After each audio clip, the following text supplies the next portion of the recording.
ऋचा जी लखनऊ से। राधे राधे। राधे राधे महाराज जी। महाराज जी तीसरी आंख मतलब आज्ञा चक्र खोलने का उपाय बताइए महाराज। अरे इन दो आंखों को तो पवित्र कर दो पहले। भगवान ने जो दिया है, पहले इन दो आंखों को पवित्र करो, सब में भगवान की भावना करो। अपने पति को भगवान के रूप में देखो, सास ससुर को भगवान के रूप में देखो, बच्चों को भगवान। तो नेत्रों की सार्थकता जो है उसकी सार्थकता हो गई। अब आज्ञा चक्र खोलने की आप में सामर्थ्य नहीं है, भगवान कृपा करे तो हो सकती है। क्योंकि कितने घंटे पद्मासन में बैठ सकती है? 3 घंटा बिना हिले, 3 घंटा बिना हिले जो सिद्धासन में बैठ सके वो आज्ञा चक्र को खोल सकता है। अब आज्ञा चक्र को खोलने के लिए इतनी बड़ी सामर्थ्य, 30 मिनट बैठकर देखो सिद्धासन और पद्मा। तो आपके हाथ पैरों में मतलब देखो कि क्या होता है, पूरी बिजली दौड़ पड़ेगी, पूरे शरीर में बिजली दौड़ पड़ेगी। उसको संभालना ब्रह्मचर्य से ही संभाला जाता है। ये सब बड़े कठिन साधन है, इसलिए सब में भगवान का दर्शन करते हुए सब सेवाएं जो हैं वो भगवान को समर्पित करते हुए नाम जप करो। इससे वही गति प्राप्त होगी जो इन चक्रों के भेदन से प्राप्त होती है। भगवान की प्रसन्नता कलयुग केवल नाम आधारा, सुमिर सुमिर नर तरह। भगवान का नाम जप करो, अपने पति को साक्षात भगवान ही मानो, परिवार को भगवत भाव से सेवा करो, इसी से परम मंगल हो जाएगा। जो धर्म के अनुसार चलता है, भगवान का नाम जप करता है, सब में भगवत भावना करता है और आए हुए दुख सुख को बिना किसी व्यथा के सह लेता है और हम पर भगवान की अपार कृपा है ऐसा सोचता है, उसको भगवत प्राप्ति ऐसे हो जाती है जैसे बाप की संपत्ति पर बेटे का स्वयं अधिकार हो जाता है। बस बहुत सहज सरल मार्ग है। भगवान का नाम लेना, परिवार को भगवत स्वरूप समझना, जो कर्म कर रहे हैं वो भगवान, जैसे रसोई बना रहे हैं, अब पाना अपने को ही है लेकिन प्रभु के लिए बना रहे हैं। भावना को मगन होकर, ये देखो छूना मत, ठाकुर जी के लिए बना रहे हैं। और सुंदर रसोई बनाई, गरम गरम भोग रखा, ठाकुर जी के सामने पधरा दिया, 10 15 20 मिनट उनको पवाया, मुसारा, पूरे परिवार को पवाया, यही भक्ति हो गई। भक्ति में कोई नया कार्य नहीं करना, जो कार्य कर रहे हो वो भगवत भाव से करो, वही आपको भगवत प्राप्ति करा देगा। जो कार्य कर रहे हो भगवत भाव से करो, उसी में दिव्यता आ जाएगी। बस ये है कि नाम जब बड़ा कठिन है निरंतर चलाना। आप देखो नाम जब अंदर ही अंदर निरंतर चलाना बड़ा कठिन, सबसे कठिन काम विश्व में निरंतर नाम जब चलाना है। ये हमारा अनुभव है, अपना अनुभव है, क्योंकि अब हम दिन भर इसी में तो लगे, निरंतर इसको चलाना कि हम 8 घंटे 10 घंटे बिना विस्मरण किए नाम चल रहा है, ये बहुत कठिन कार्य है और इसी से भगवत प्राप्ति हो जाएगी। माम स्मर्य, भगवान का स्मरण और अपने कर्तव्य का पालन। तेज राम शर्मा जी। राधे राधे जी। राधे राधे महाराज जी। गुरुदेव भगवान, एक दिन आपने एकांतिक में बताया था कि भगवत प्राप्त महापुरुष का जन्म भगवान की कृपा से ही होता है, कर्म के आधार पर नहीं होता। गुरुदेव भगवान, जब जन्म भगवान की कृपा से होगा तो क्या फिर से कर्म बंधन में बंधना पड़ेगा या फिर कोई और विधान है? नहीं, एक आता है भगवान की प्रेरणा से कि जगत का उद्धार करो जाकर, और एक शुभ अशुभ कर्म की प्रेरणा से आता है। तो जो महापुरुष आते हैं उनसे पाप तो बनता नहीं, और जो कल्याण होता है भगवान की आज्ञा से आए थे तो उनका कोई कर्म नहीं बनता। तो अगला उनका जन्म कर्म के अनुसार होना नहीं, तो आए हैं सिर्फ जगत मंगल करने के लिए। वो जगत मंगल किए, फिर भगवान की सेवा में। वो सरकारी आदमी है, वो कर्म बंधन से, प्रकृति के बंधन से, माया में बंध करके नहीं आए, आए माया में है। लेकिन जैसे जेल में जेलर भी रहता है और कैदी भी रहते हैं, तो कैदी और जेलर में अंतर है ना। जेलर उनका स्वामी है और कैदी उनके अधीन है। कैदी कर्म फल भोग रहे उसी में रहा है, लेकिन वो आनंद पूर्वक रह रहा है, वो जेल का स्वामी है जेलर। तो ऐसे ही कर्म बंधन से बंधे हुए जीवों को अपनी कृपा दृष्टि से उद्धार करने के लिए, वाणी से उद्धार करने के लिए महापुरुष भगवान भेजते रहते हैं। जैसे हरिवंश महाप्रभु आए, स्वामी हरिदास जी आए, चैतन्य महाप्रभु आए, वल्लभाचार्य जी आए, निम्बारकाचार्य जी आए, रामानुजाचार्य जी, रामानंदाचार्य जी, भगवान शंकराचार्य जी, ऐसे बहुत बड़े बड़े महापुरुष पधारे इस पृथ्वी पर, जो आकर के खूब भक्ति ज्ञान का विस्तार किया और अंतर्ध्यान हो गए। उनका कोई कर्म बंधन नहीं होता। समझ, किसका प्रश्न है, समझ रहे ना? हाँ, उनका कोई कर्म बंधन नहीं होता। उनके द्वारा जो जगत कल्याण होता है वो भगवान की आज्ञा का पालन होता है, वो कर्म बंधन नहीं होता है। गुरुदेव जैसे वो कर्म वगैरह करेंगे, वहाँ पे जो भाई है बहन है वो सब आएंगे तो उनसे बिल्कुल विमुख रहेंगे। हाँ, अंदर से किसी से कोई संबंध नहीं रहेगा। देखो चैतन्य महाप्रभु की देखो, वृद्धा माँ है और अभी नवीन बहू विष्णु प्रिया जी है, घर में कोई पानी लाने वाला भी नहीं बाहर कुआं से, और वैराग्य धारण कर लिया। किसी से कोई मोह नहीं, किसी से कोई राग नहीं।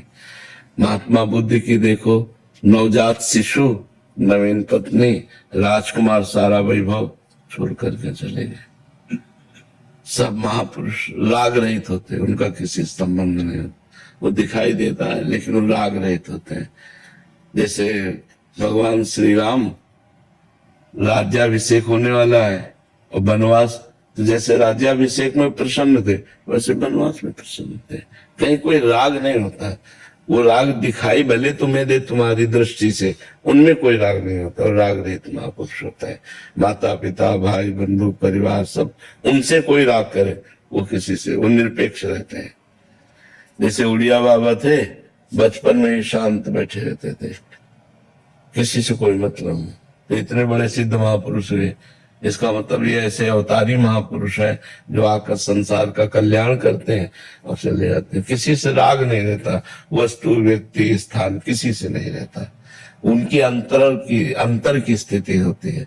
दिखाई जरूर देता, माँ को माँ कहेंगे, पिता को पिता कहेंगे, भाई को भाई कहेंगे, और जब एकदम वैराग्य धारण करेंगे तो किसी का रोना धोना किसी से कोई मतलब नहीं है। वो अपनी स्थिति में चलेगा। समझ रहे हैं? अदिति शर्मा जी, राधे राधे महाराज जी। महाराज जी, आप कहते हैं कि निंदा बड़ा पाप है। महाराज जी, निंदा क्या है तथा चर्चा और निंदा में क्या अंतर है? हाँ, पर चर्चा निंदा के अंतर्गत है। पर चर्चा, पर दोषों का दर्शन करके उनका वर्णन करना निंदा के अंतर्गत आता है। जैसे किसी व्यक्ति की, वो व्यक्ति ऐसा है, वो उसके दोष दर्शन करके दोष वर्णन करना, ये निंदा के अंतर्गत आता है। तो जड़ चेतन गुण दोष में विश्व कीन करतार, संत हंस गुण गाहे पे परिहरिवाज विकार। ये पूरा संसार जो रचा है ये गुण दोष दोनों से मिश्रित रचा है। तो जैसे दूध और पानी मिला के रख दो तो हंस दूध पी लेता है, पानी छोड़ देता है। ऐसे अच्छे स्वभाव वाले जो साधक है वो दूसरों से गुण लेते हैं, दोषों का त्याग कर देते हैं। किसी के दोष अगर दिखाई भी दिए तो सोचते मेरे भगवान की माया है। वो वर्णन नहीं करेंगे कि वो ऐसा ऐसा ऐसा। हाँ, अपने मित्र, अपने पुत्र, अपने शिष्य, इनके दोष दर्शन करके वर्णन करना उन्हीं के सामने, ये अधिकार है पिता को, ये अधिकार है मित्र को, ये अधिकार है गुरु को। जैसे हमारा मित्र है कि भाई आप हमारे दोस्त हो, आप ये गलत कर रहे हो, ये निंदा नहीं हुई। लेकिन इनसे कहा कि हमारा मित्र जो है ना वो ऐसा गलत करता है, अब ये निंदा हो गई। डायरेक्ट बात करो, जिसकी गलती है उससे डायरेक्ट, तो निंदा नहीं मानी जाएगी। अच्छा, पिता को अधिकार है पुत्र के दोष दर्शन देकर उसको डांटे, उसको अच्छे आचरणों में लगाए। ऐसे शिक्षक गुरु को अधिकार है कि अपने शिष्य के दोष दर्शन करे, उसके दोषों का निवारण करे। लेकिन अपने लोगों को जो साधना में रहता है वो जहां दोष भी दिखाई दे तो भगवान की माया का दोष है, और भगवान को सब जगह मानकर प्रणाम करे, किसी की निंदा ना करे। क्योंकि हमारे आचार्यों ने, महापुरुषों ने कहा, पर निंदा के किए थे आवत नहीं कछु हाथ, मूर्ख पर्वत पाप को ले चल अपने साथ। जो दूसरों की निंदा करते हैं, हाथ तो कुछ आता नहीं, उसके पाप की पोटली अपने सिर पर लाद कर नरक को जाते हैं। तो हम ऐसा काम क्यों करें? दूसरे की निंदा करने से अपने में पाप आ जाता है।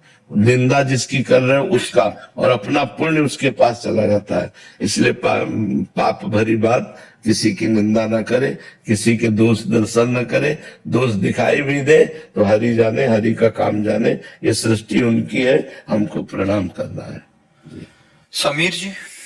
राधे राधे महाराज जी। महाराज जी, कई बार ऐसा लगता है कि समस्त प्रयास करने एवं प्रभु की आराधना के बाद भी संभवतः प्रभु कृपा नहीं मिल पा रही, मन व्यग्र हो जाता है, अपेक्षित परिणाम नहीं मिल पाता, तो ऐसा प्रतीत होता है जैसे किनारे कर दिया हो।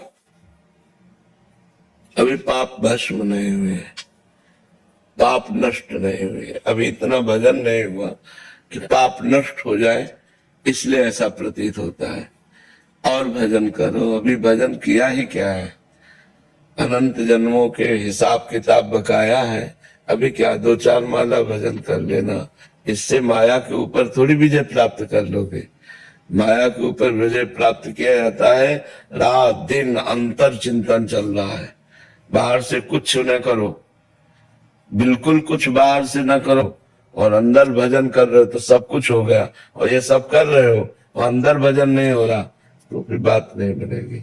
अंतर में भजन शुरू करो, राधा राधा राधा राधा, चमत्कार प्रकट हो जाएगा, अद्भुत चमत्कार प्रकट हो जाएंगे, जो आप खुद अनुभव करोगे जीवन में कि जो मैंने किया और अब जो कर रहा हूं इसका फल क्या है। नाम जपने लगो, अधिक से अधिक अंदर ही अंदर, अंदर ही अंदर नाम जप, चमत्कार प्रकट हो जाएगा। जो कामनाएं तुमको दुख देने वाली है वो मांगोगे भी तो भगवान पूरी नहीं करेंगे, और जिससे तुम्हारा मंगल होगा वो बिना मांगे भी कामनाएं पूरी कर देंगे। नाम जप करो। अभी ऐसा नाम जप नहीं हुआ कि उसका परिणाम आपको गलत नजर आवे, अभी नाम जप ऐसा नहीं हुआ। गुरुदेव, महाराज विवेकानंद जी के दर्शन कई बार हुए शोभन सरकार में, कानपुर जी। शोभन आश्रम था, तो आपके एक मैंने देखा था, तो आप को दर्शन उनके प्राप्त हुए थे, तो मैं बड़ा सौभाग्यशाली था कि वहाँ पे जाता रहता हूँ मैं, और उनके दर्शन मुझे मिले। हाँ हाँ हाँ, तो संतों का दर्शन और संतों का संभाषण भजन में प्रीति दिलाता है। बड़े भाग पाइप सत्संगा, बिना प्रयास होए भवभंगा। जब तक अंतर से भजन नहीं होगा, अंदर से, तब तक माया मल का नाश नहीं होगा, और जब तक माया का नाश नहीं होगा तब तक कभी दुख, कभी सुख, कभी दुख, कभी मान, कभी अपमान, कभी हानि, कभी लाभ, ये जन्म मृत्यु, ये सब चलता रहता है। ये द्वंद्व चलाते हैं। खूब अंदर अंदर जपो, जो नाम तुम्हें प्रिय हो अंदर ही अंदर उसे जपो, जो नाम अच्छा लगे। जी कृष्णपाल जी। शेरवंश महाराज जी। महाराज जी, अभी आपकी जो पूज्य राजेंद्र झा जी महाराज जी के साथ चर्चा हुई थी, जिसमें पूज्य महाराज जी ने बोला था कि गुरु प्रदत्त जो नियम है उसको कर लीजिए, मंत्र जैसे 11 माला दिया, उसके अलावा नाम जप कर सकते हैं। बट अभी क्या साधकों को, जैसे इनको ही वो है संशय है कि महाराज जी पहले तो 11 माला से ज्यादा भी कर लेते थे, 20 कर लेते थे, अभी ऐसा मन में हो गया कि गुरु प्रदत्त 11 माला ही करनी है, उसके अलावा वहां संतों की बात को समझना चाहिए। जैसे नाम की महिमा चल रही है, हमारा नाम प्रेम अधिक है। उन्होंने देखो प्रसंग भी कहा था कि एक संत थे जो राम राम राम राम जपते थे, और 1 अरब नाम उन्होंने जपा भगवान का, तो भगवान का साक्षात्कार हो गया। इतना मतलब रात दिन। पर उन्होंने गुरु नहीं बनाया था, तो सब संतों ने उनसे कहा कि आपने गुरु नहीं बनाया, निगुड़ा हो, भले आप भगवत, लेकिन संत समाज में तो गुरु। तो उस समय जिन महापुरुष का प्रकाश था उनके शरण में गए, तो वो निम्बार्क संप्रदाय के थे, तो उन्होंने उनको मंत्र दिया। अब गोपाल मंत्र बड़ा मंत्र, अब 10वें वर्ष का अभ्यास, राम राम राम राम राम राम राम राम राम। तो रो पड़े चरण पकड़ करके, तो महाराज जी अब हमारा अभ्यास तो राम राम का है और गुरु मंत्र आप इतना बड़ा दिए हो, अब वो कैसे चल पाएगा? क्योंकि हम राम राम छोड़ना भी चाहते नहीं छोड़ सकते, वो हमारे बस गया। तो उन्होंने कहा कि आप थोड़ा गुरु मंत्र जप लिया और फिर राम नाम जप। तो वो बात किस बात पर कही गई इसको समझना चाहिए कि उनकी राम नाम में प्रबल आसक्ति थी, तो कहा कि थोड़ा गुरु मंत्र जप लो। तो जैसे जो साधक है अब उसका राधा नाम में बहुत प्रेम हो गया, अब कहा जाता है गुरु मंत्र भी जपो, तो फिर बोले गुरु ने जो कहा है उतना तो नियम पूरा कर लो, हर समय फिर राधा राधा रटते रहो। और अगर आपका हर समय गुरु मंत्र चल रहा है तो उसे रोकने की जरूरत नहीं है। आप 50 माला गुरु मंत्र करते हो तो उसे कम करने की जरूरत नहीं, वहां बात को समझना, संतों की बात को समझना चाहिए। तो वहां वो बात कही गई कि अगर बिल्कुल आपके नाम में रति दृढ़ हो रही है तो आप अपने गुरु ने जो नियम दिया है उन नियम को तो पूरा ही कर लो। मान लो गुरु ने कहा 11 माला 21 माला, तो वो माला हम करेंगे, फिर हर समय नाम जप करेंगे। कभी कभी साधक जैसे गुरुजन मंत्र की महिमा गाते थे कि मंत्र बिना मंत्र के निकुंज का वो नहीं मिलेगा, पास नहीं मिलेगा, तो फिर मंत्र में रुचि हो जाती है। मतलब ऐसा लगता है यार नाम छोड़ के मंत्र को ज्यादा करना चाहिए, कभी नाम में रुचि हो जाती है। साधक की एक कोटि होती है, जब आप अच्छी साधना में पहुंचोगे तो आप गुरु मंत्र में ही टिक जाओगे, अधिक समय गुरु मंत्र में ही आपकी स्थिति रहेगी, क्योंकि गुरु मंत्र ही स्वरूप संबंध प्रकाशित करता है।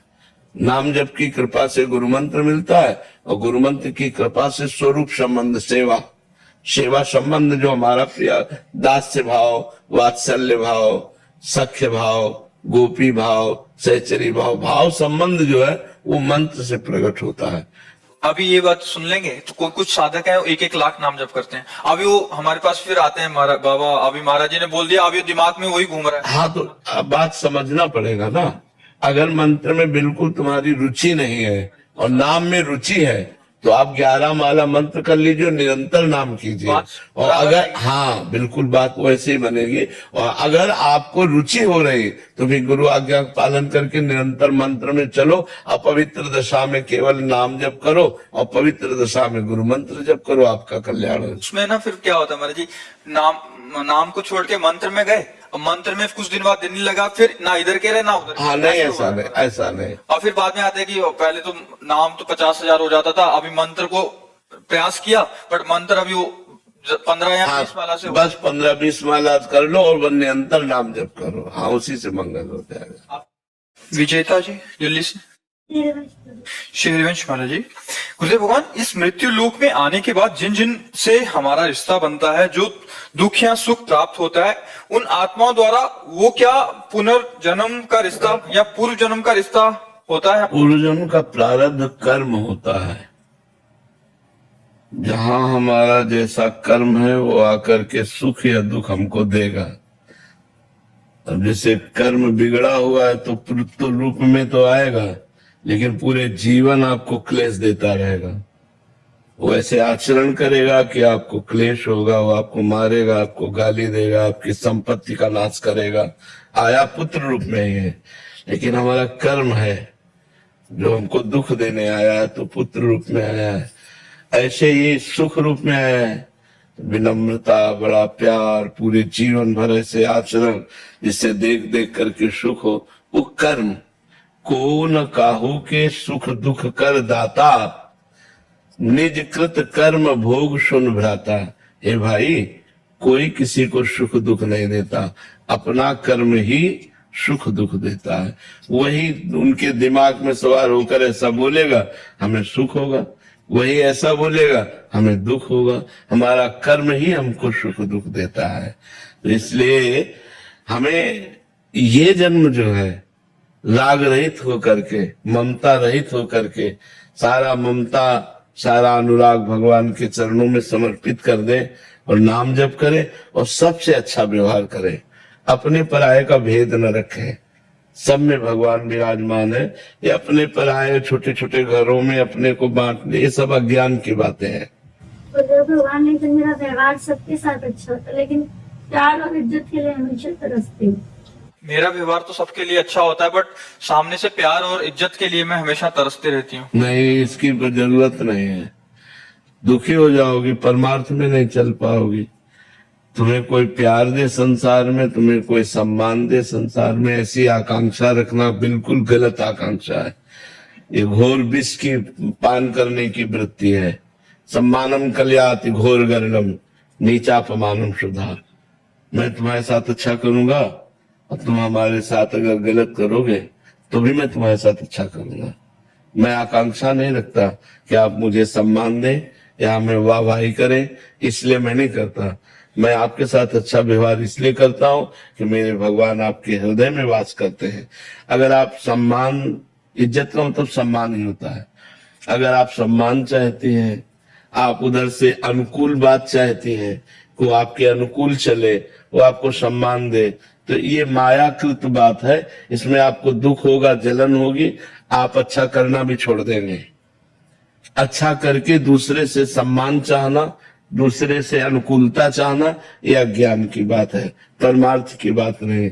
परमार्थ की बात यह है कि अच्छा करके यदि सामने वाला बुरा हमारे साथ व्यवहार करता है तो भी हम अच्छा करेंगे, क्योंकि हम उसके लिए नहीं कर रहे, हम भगवान के लिए कर रहे हैं। वो व्यक्ति अपने स्वभाव से हमें गाली दे रहा है, लेकिन अगर अवसर आया तो सबसे पहले हम दौड़कर उसका सहयोग करेंगे। ऐसी भावना होनी चाहिए। ये परमार्थ है। स्वार्थ और परमार्थ में अंतर होता है। आपकी जो बात है वो स्वार्थ युक्त है। आप स्वार्थ रखते हैं कि हमने इसको पानी पिलाया तो धन्यवाद हमें बोले, ये बात ठीक नहीं है, ये स्वार्थ युक्त है। परमार्थ ऐसा आदेश नहीं करता। परमार्थ आदेश करता है नेकी कर दरिया में डाल। अच्छा किया और परमात्मा के लिए समर्पित कर दिया, तुम हमारे साथ उसके बदले में क्या व्यवहार करते हो हमें उससे कोई मतलब नहीं है। अगर आप परमार्थ में चलना चाहती है तो इस बात को स्वीकार करें, क्योंकि दुखों का नाश करने वाला परमार्थ ही, अध्यात्म ही है। स्वार्थ में तो दुख ही दुख है। ये पक्की बात समझ लीजिए कि जिसको आप सहयोग करेंगी, अधिक से अधिक जिसको आप प्यार देंगी, सम्मान देंगी, दुलार करेंगी, वही ऐसा आचरण करेगा कि आपका हृदय जलेगा। अगर आप सम्मान और इज्जत चाहती हैं तो परमार्थ पे फिर चलना बड़ा कठिन हो जाएगा, क्योंकि संसार प्रतिकूल व्यवहार करता है। हमको हंस के प्रतिकूलता को टाल करके आगे बढ़ना है। अगर हम इसी अनुकूलता प्रतिकूलता में स्थित रहे तो क्षमता को कैसे प्राप्त होंगे, कैसे भगवान के चरणों तक हम पहुंचेंगे। ये मार्ग बड़ा चढ़ने वाला है, ऊर्ध्वगामी मार्ग है। ये मार्ग ऊर्ध्व है, ये अधो मार्ग है। तो अधो मार्ग की तरफ मत चलो, ऊर्ध्व मार्ग, स्वार्थ की तरफ मत चलो, परमार्थ की तरफ चलो। डॉक्टर हेतल कसराना जी। दादा वल्लभ श्री राधे राधे महाराज जी। महाराज जी, मैं डॉक्टर हूँ। कभी कभी पेशेंट को उनकी गंभीर बीमारी के बारे में बताना पड़ता है और वो सुनकर पेशेंट रोने लगता है, तो क्या मुझे किसी का दिल दुखाने का अपराध लगेगा महाराज जी? ये दिल दुखाने का अपराध तो नहीं लगेगा, लेकिन बहुत प्रवीणता पूर्वक वचन बोलने चाहिए। बहुत प्रवीणता पूर्वक वचन। पहली बात, यदि उस मरीज के पास कोई भी सेवा में है तो आपको मरीज से नहीं बताना है, उसके सेवा वालों को बताइए। और मरीज से बिल्कुल बात मत कीजिए कि उसको इस तरह की बात करके हम उसको एकदम दुख में डाल दें। ऐसा अगर मरीज के पास कोई नहीं है और फिर डायरेक्ट आपको बताना है तो बहुत प्यार भरे उत्साह भरे शब्दों में, वैसे तो आपकी रिपोर्ट में कैंसर आया लेकिन कोई खास बात नहीं है, आप बिल्कुल ठीक हो जाएंगे, बस थोड़ा सा समय लगेगा, आप निश्चिंत रहिए। मतलब वो चाहे कल मर जाए, लेकिन आपको तुरंत ऐसा उसको दुखी नहीं करना है। सबसे बड़ी औषधि होती है वचन। अच्छा, ये तो बिल्कुल नॉर्मल सी बात है, आप बिल्कुल ठीक हो। वो सुन के मरीज को अच्छा लगता है कि अच्छा डॉक्टर मिल गया, मतलब अब हमारा रोग नष्ट हो जाएगा। तो ये बात है। अगर आप डायरेक्ट किसी को ना कहें और उनके परिकर को कहें तो ज्यादा अच्छा रहेगा। और जब किसी के पास कोई नहीं है तो भी बहुत मधुर शब्दों से हम ऐसे कि आपके ये कोई सीरियस मैटर नहीं, पर ऐसा है, उस पर हम दवा दे रहे हैं और बहुत जल्दी शीघ्र ही लाभ आपको प्राप्त होगा। और ऐसे बहुत से मरीजों को लाभ प्राप्त हुआ और अच्छे हो गए। ऐसा भले वो कल मर जाए, लेकिन हमको मधुर वचनों से बोलना है और अच्छी औषधि का सेवन करना है। अब वो कितने दिन जिएगा, लेकिन वो मर मर के जिएगा अगर हम उसको बहुत सीरियस बोल देते हैं कि अब तो। हमने ऐसे व्यक्तियों को देखा जिनके घर वालों को डॉक्टरों ने बता दिया कि अब ये कुछ दिन के रहे, लेकिन ना घर वालों ने बताया ना डॉक्टरों ने बताया, तो बड़ी प्रसन्नता से, मतलब वो सुख पूर्वक मरना तो उनको है, लेकिन उनको चिंता नहीं है। अब उनको चिंता डाल देना तो मुझे अच्छा नहीं लगता कि आप उनके घर वालों से या उनके जो परिकर के हैं उनसे बोलो, मरीज को डायरेक्ट मत बोलो, और डायरेक्ट भी बोलना हो तो बहुत ही ऐसे सरल शब्दों में बोलिए कि उसे सीरियस ना ले पावे। जी सुमन जी कोलकाता से। श्री हरिवंश महाराज। राधे राधे महाराज जी। महाराज जी, गाड़ी बंगला बैंक बैलेंस सब सुख होते हुए भी ओवर थिंकिंग कारण डिप्रेशन की शिकार थी। फिर कहीं दिखाया, उन्होंने बहुत सारी अंगूठियां पहना दी, सारे हाथ में अंगूठियां हो गई। फिर 2.5 साल पहले फिर भी डिप्रेशन सांप बैठा है बिल के नीचे अंदर, और ऊपर से बहुत सारी लाठियां चलाओ तो क्या फर्क पड़े। और फिर कह रहे कि 2.5 साल पहले आपका संग सुनने को मिला, फिर नाम जब से महाराज जी अभी एकदम स्वस्थ हूँ। हाँ। और मतलब कोई भी टेंशन नहीं है। हाँ। बट इस जो मेरे बदले हुए स्वभाव को देख के मेरे घर वालों को अचंभा सा लग रहा है कि ये ऐसा उनको पसंद नहीं आ रहा, पहले वाली ठीक थी। संसार ऐसा है। अंगूठियों से कुछ होता है क्या? अंगूठी तो ऊपर पहली जाती है, कर्म जो है वो बड़ा प्रबल होता है इन अंगूठी।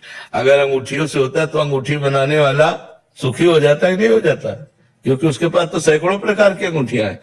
एक आदमी आया और हमको बताया कि हमारा 7.5 शनिचर चलता है, तो घोड़े की अंगूठियां और नाल की अंगूठी पहने था, तो बोले हमको पहना दिया है पंडित जी ने। तो उनका क्या है? बोले घोड़े के नाल की अंगूठी, और कहा इससे 7.5 नहीं आएगा।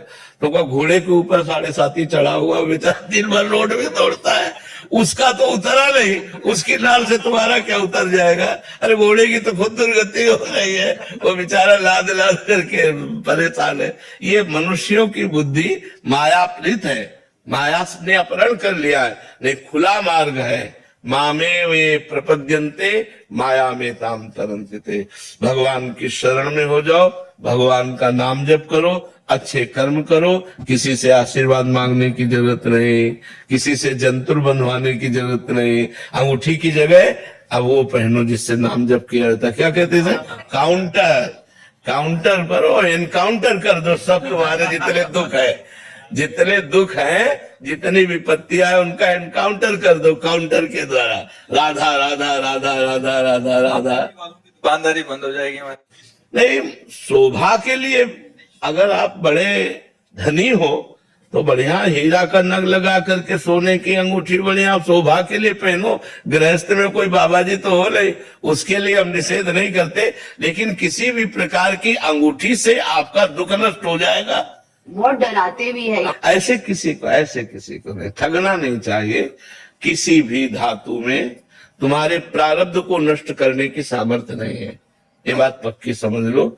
प्रारब्ध भोग भोगना ही होता है। अगर वो कुछ कट सकता है तो भगवान काट सकते हैं। हम भगवान से प्रार्थना करें, हम भगवान का नाम जप करें, तो ऐसा हो सकता है कि 1 किलो का प्रारब्ध 100 ग्राम में निपट जाए, लेकिन आएगा। प्रारब्ध नहीं कोई काट सकता, ऐसा नहीं। और ये मत सोचो भगवान की शरण में हो तुम, तुम्हारा कोई बाल बांका नहीं कर सकता। देखो, सब कुछ होते हुए भी हमारी दिनचर्या चल रही ना, भीषण कष्ट होते हुए भी हमारी दिनचर्या चल रही है। तो हमें तुम लोगों को सब स्पष्ट वर्णन करते हैं कि जो कर्म प्रारब्ध बन गया है वो भोगना पड़ेगा। अगर भगवान की शरण में हो, भगवान का नाम जप करते हो, तो कम मात्रा में आएगा और आपको दुखी नहीं कर पाएगा। यदि आप भजन करते हो, बकायदा दूसरा कोई उपाय नहीं है। अंगूठियां हैं, जंतुर है, कलावा है, ये सब कुछ नहीं बचा पाता। बचाने वाला केवल परमात्मा है, वही बचा सकता है। उसी की शरण में रहो और खूब नाम जप करो। लोग क्या कहते हैं, लोग तुम्हें मान्यता देते हैं या विरोध करते हैं, इस बात पर मत देखो। आप सच्चे मार्ग पर चलो। सच्चाई का मार्ग आपको सदा ही आनंद प्रदान करेगा। विष्णु प्रजापति। राधा वल्लभ श्री हरिवंश महाराज जी। गुरु जी, कोई ऐसा उपाय बताइए जिससे व्यर्थ का चिंतन हट जाए महाराज जी, और केवल प्रभु का चिंतन रहे। तो हम तो उपाय तो बता रहे, राधा राधा राधा। राधा राधा राधा। अगर सब चिंतन एक दिन ना शांत हो जाए, राधा राधा ही रह जाता हूँ, बता रहा। 2 साल से नाम जप कर रहा हूँ, लेकिन बहुत ज्यादा चिंता सताती है और नाम जप रुक जाता अभी नाम जप सही नहीं हो रहा, नाम जप सही करो, चिंतन करते हुए करो, निरंतर करने का अभ्यास करो, चिंता नहीं होनी चाहिए।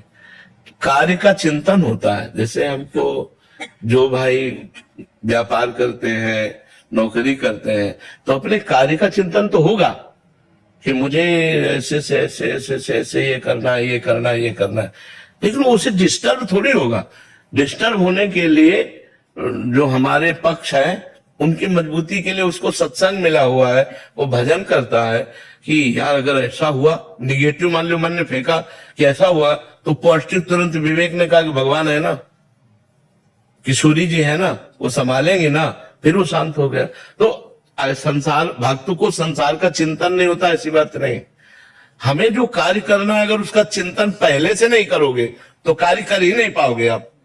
कोई भी कार्य होता है तो उसको पहले अपने दिमाग में कर लिया जाता है, ऐसे वहां से वहां जाना, वहां से ऐसे ऐसे करना, पूरा कर लिया, फिर उसको हम प्रैक्टिकल में करते हैं। पहले उसको अपने दिमाग में करते हैं, तो दिमाग में तो करना ही पड़ेगा। अगर आप उसका कार्य का चिंतन नहीं करेंगे तो कार्य में परफेक्ट हो ही नहीं सकते। रसोई बनाने के पहले तुम्हारे दिमाग में रसोई बन जानी चाहिए कि आज हमको क्या बनाना है, कैसा बनाना है, कितना मसाला डालना है, क्या पूरा दिमाग में फिट हो जाना चाहिए, तब वो रसोई बढ़िया बनती है। और जो ऐसे बात करते हैं ऐसे, वो नहीं। कोई भी कार्य करना है बड़ी एकाग्रता से करो, उसका चिंतन करके पहले कार्य को पूर्ण करो और फिर क्रिया में उसको उतारो, और वो सब कर्म भगवान को समर्पित कर दो, वही भक्ति बन गया। परेशानी क्या है? हम कह रहे चिंता क्या? ऐसा थोड़ी कि संसार का चिंतन ना हो, क्योंकि संसार के हमें कार्य करने, कोई भी कार्य बिना चिंतन किए करना वो ठीक नहीं होता। पहले चिंतन करो, हमको वहां से वहां जाना है, वहां से वहां जाना है, वहां से वहां, अपना पूरा प्रोग्राम 24 घंटे का फिट हो गया। अब हम आराम से उसको कर रहे हैं, कोई परेशानी नहीं, क्योंकि हमने पहले ही चिंतन कर लिया हमको ये ऐसे ऐसे ऐसे करना है। अब वो हर कर्म भगवान को समर्पित कर दे, वही भगवत प्राप्ति का हेतु हो जाएगा। और बीच बीच में राधा राधा चिंतन करे। परेशानी क्या है? ये आदमी परेशान क्यों हो जाता है? पाप कर्म के कारण मुझे लगता है। जैसे गुरुदेव किसी से कुछ झगड़ा हो गया, फिर वो क्यों झगड़ा हो गया? गुरुदेव ऐसा काम ही हमारा मोबाइल रिपेयरिंग का काम है, तो उसमें नहीं, कोई भी काम झगड़ा वाला नहीं होता भाई। ऐसा मत कहो कि हमारा काम झगड़ा वाला है। मोबाइल रिपेयरिंग का काम है। वो आदमी कह रहा हम 40 रुपया नहीं देंगे, 35 देंगे। अब आप कह रहे हो हमारी में मेहनत, तो इसमें 40 रुपया है, अब आप देख लीजिए। और अगर 35 दे देता है, 20 दे देता है, तो अगर हम चुप हो जाते हैं तो हमें भगवान देगा, वो संभालेगा। भगवान कैसे देता है? आपको कैंसर होने वाला बचा लिया, लाखों खर्चा होने वाले थे, बच गए। तो ऐसे चला जाता है। भगवान के झगड़ा नहीं किया जाता। बहुत झूठ बोलना पड़ता है गुरुदेव। क्या झूठ बोलना पड़ेगा? कि गुरुदेव अगर 100 रुपए का कोई चीज हम लेके आए हैं, 100 रुपए की जगह पे हम 200 रुपया मुनाफा भी रख रहे हैं, तो गुरुदेव यहाँ पे मैं सही हूँ या गलत हूँ? फिर नहीं, मुनाफा, हम कह रहे हैं कि मुनाफा लेने के लिए ही व्यापार किया जाता है। लेकिन हम ये क्यों बताएं कि तुम्हें कसम से कह रहे हैं 300 रुपए की है? ये झूठ है, ये झूठ बोल रहे हैं। ऐसे नहीं, झूठ मत बोलो, ईमानदारी वाला व्यापार करो, तो आपका एक क्रेडिट बनेगी। एक बेईमान आदमी की क्रेडिट बेईमान ही बनती है, ईमानदार आदमी की क्रेडिट ईमानदारी। और सबको ही जानता है व्यापार मुनाफे के लिए किया जाता है। भाई नौकर